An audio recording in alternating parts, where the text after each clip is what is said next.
ഇന്നൊരു എമൻ്റെ അൺബോക്സിങ് ആയാലോ? എന്താണെന്നല്ലേ, നമുക്കിത് ഓപ്പൺ ചെയ്ത് നോക്കാം. ഇതിങ്ങനെ ഇരുന്ന് അൺബോക്സിങ് ചെയ്യാൻ കുറച്ച് പാടാണ് കേട്ടോ. നല്ല ഹെവി ആയിട്ടാണ്. നമുക്കിത് മുകളിൽ വെച്ച് അൺബോക്സിങ് ചെയ്യാം. നമുക്ക് ഒരുപാട് വായിക്കുന്നവർക്ക് ഇതൊരു യൂസ്ഫുൾ പ്രൊഡക്റ്റ് ആണ്. ഇതൊരു ഓപ്പൺ ബുക്ക് ഷെൽഫാണ് കേട്ടോ. ഇതാണ് ആ ഒരു ഐറ്റം. ഇത് 2 കളേഴ്സ് അവൈലബിൾ ആണ് കേട്ടോ, ബ്ലാക്കും വൈറ്റും. എനിക്ക് വൈറ്റാണ് ഇഷ്ടപ്പെട്ടത്. നല്ല ഹെവിയും ആൻഡ് ഡീസൻറ്റ് ക്വാളിറ്റി ആണ് കേട്ടോ. നമുക്കിത് സെറ്റ് ചെയ്താലോ? നമുക്ക് അകത്ത് സെറ്റ് ചെയ്യാം. ഇവിടെയാണ് കേട്ടോ നമ്മൾ സെറ്റ് ചെയ്യുന്നത്.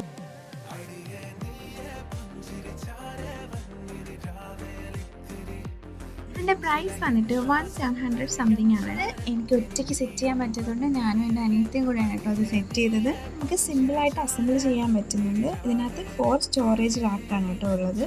ഇനി ഇതിനകത്ത് ബുഷ് കൂടി വെച്ച് സെറ്റ് ചെയ്ത് കംപ്ലീറ്റ് ആയി. നമ്മൾ ഈസി ആയിട്ട് ഇത് അസംബിൾ ചെയ്തു. അതുപോലെ ഇത് അടിപൊളി ക്വാളിറ്റിയുള്ള ഒരു പ്രൊഡക്റ്റ് ആണ് കേട്ടോ. കൂടെ തന്നെ ഞാനൊരു ബുദ്ധനെ കൂടി മേടിച്ചിട്ടുണ്ടായിരുന്നു. അതും കൂടി ഞാനത് സെറ്റ് ചെയ്തു. അപ്പോൾ നിങ്ങൾക്ക് ഈ വീഡിയോ ഇഷ്ടപ്പെട്ടെങ്കിൽ like, share, subscribe. Bye friends.